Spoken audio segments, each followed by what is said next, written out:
Nous nous retrouvons aujourd'hui ici en ces lieux pour rendre public un point de vue, une pensée d'un nombre de citoyens congolais qui semblent être fatigués de vivre ce que nos populations ne cessent de subir à gauche, à droite. Et cela va se faire sous forme d'un point de presse. On va lire un texte qu'on ne va pas commenter, mais exceptionnellement, s'il y a une ou deux petites questions, nous serons prêts à y répondre. Mais avant toute chose, en mémoire des nôtres qui ne cessent de tomber dans la partie orientale spécifiquement de notre pays, Nord Kivu, Sud Kivu, Ituri, et dans la partie ouest de notre pays, et l'insécurité grandissante dans toutes les agglomérations, les grandes agglomérations de notre pays, les Congolaises et les Congolais meurent de manière révoltante. Ainsi, en mémoire de ceux-là qui nous ont quittés trop tôt, alors que ce pays avait encore besoin d'eux, je nous prie de nous lever pour garder une pensée pieuse. Le point de presse est intitulé « Le rêve ressuscité d'une paix définitive en RDC ou cheval de Troie ». Déclaration d'alerte RDC pour la paix et le dialogue inclusif. Les grilles de l'enfer, a-t-on dit à un temps, sont ouvertes jour et nuit, rapides et douces, et la descente est facile le chemin. Mais remonter des enfers et revoir les cieux ensoleillés, c'est là que la tâche est beaucoup moins aisée, disait Virgile. Très chers compatriotes, peuple de Dieu, la République démocratique du Congo, notre mère patrie, traverse des moments graves. L'un des plus graves de son histoire, prise entre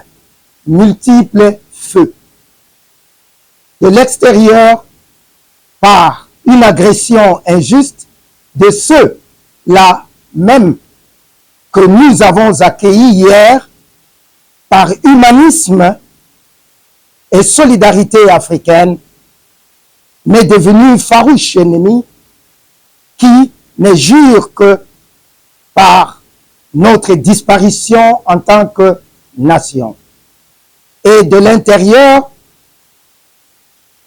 par la résurgence brutale des pratiques macabres qui, fort malheureusement, replongent inexorablement le pays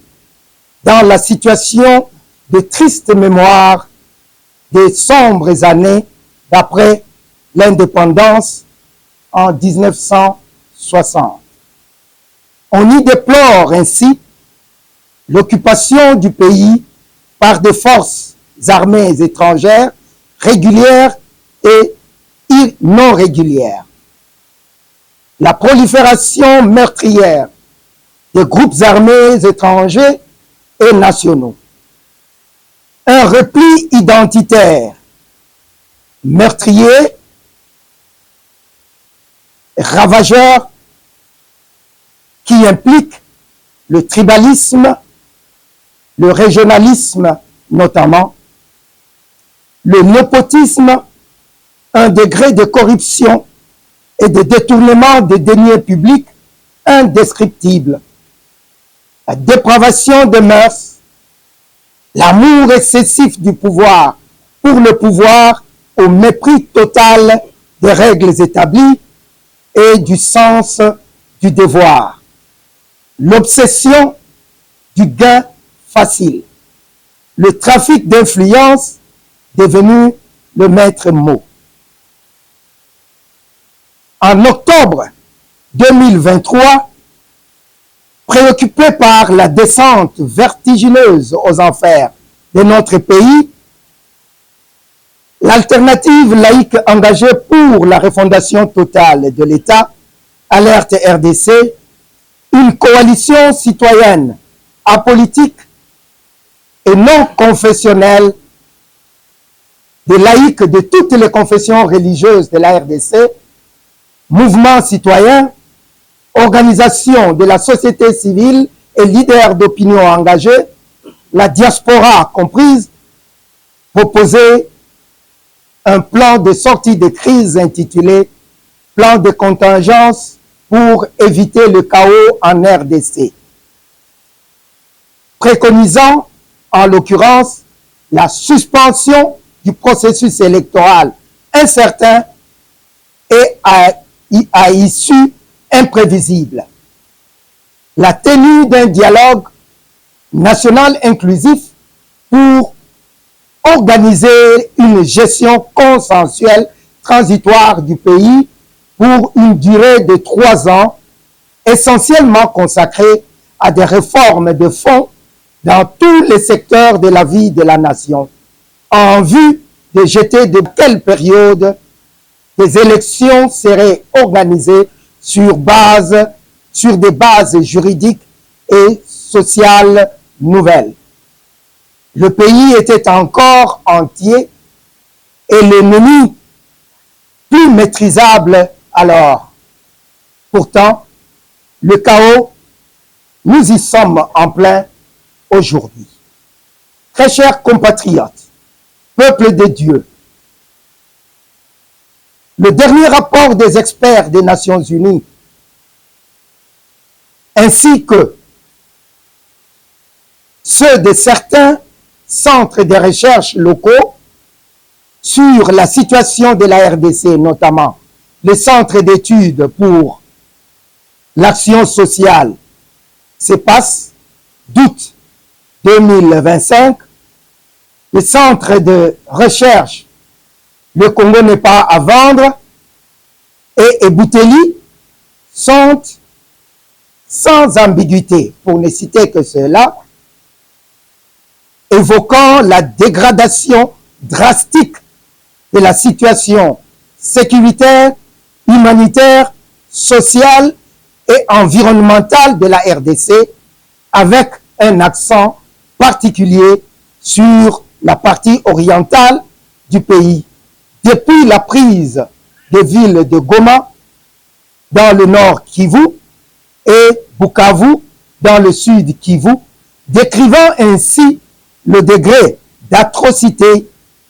y perpétré par les forces d'occupation et la quasi-inaction du gouvernement pour soulager les populations victimes, stigmatisant singulièrement le rôle funeste du Rwanda et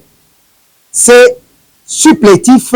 dans l'enlisement de l'un des conflits les plus meurtriers du monde depuis la fin de la Seconde Guerre mondiale et l'exploitation illicite des ressources naturelles de la RDC. À cela s'ajoute l'horreur oubliée ou banalisée dans la province de l'Ituri où l'on côtoie quotidiennement la mort indistinctement hommes, femmes et enfants, ainsi que dans l'espace Grand Bandundu, particulièrement la province du Mai-Ndombe et du Kwango, aux portes même de Kinshasa, la capitale, siège des institutions de la République. Plusieurs tractations diplomatiques de haut niveau ont été entreprises par le gouvernement de la République après le raté du processus de Luanda, lesquelles tractations ont abouti grâce à l'implication extraordinaire et sans précédent du président Donald Trump des États-Unis, son Excellence, et de l'émir Tamim Ben Hamed Al Thani de l'État du Qatar, rendons vibrant hommage. A abouti, disais-je, ou ont abouti, disais-je, ces tractations à 1. Le 25 avril 2025, à la signature de la déclaration de principe et le 27 juin 2025 de l'accord de paix entre la RDC et le Rwanda à Washington, aux États-Unis. Oui, le 19 juillet 2023 à Doha, au Qatar, à la signature de l'accord de principe entre la RDC et l'AFC bar M23, encore occupant les deux principales villes particulièrement, et un large territoire des provinces du Nord et du Sud Kivu. Malgré la signature des accords susmentionnés et l'espoir suscité chez certains, alerte s'y étant prononcée, alerte RDC, s'y étant prononcée en son temps, en appelant à la prudence et à l'objectivité de l'analyse, aucune accalmie n'a été observée sur terrain, bien au contraire. Le climat de méfiance entre parties au conflit est à son comble, comme l'escalade verbale. Sur les théâtres des opérations, les affrontements de plus en plus violents et meurtriers continuent de faire des victimes. Et pas le moindre signe de retrait des forces armées rwandaises, ou plutôt de lever des mesures défensives rwandaises, puisque c'est le terme consacré dans les documents signés. De plus en plus, les voix se sont levées en interne comme en externe, appelant à l'impératif d'un règlement interne du conflit, nous ramenant ainsi à la préoccupation ou à la position prise 3 ans plus tôt par Alerte RDC qui, si prise en compte en son temps, nous aurait évité tous les désagréments que nous vivons actuellement dans notre pays. Néanmoins, les initiatives de paix, des initiatives de paix les plus prometteuses pour la résolution de la crise congolaise, on retiendra la plus avancée parmi elles, puisque prenant en compte aussi bien la dimension interne que externe du conflit, l'examen approfondi et objectif des causes profondes des conflits en cours avec tous les aspects qui les entourent en vue de jeter des bases solides d'une société congolaise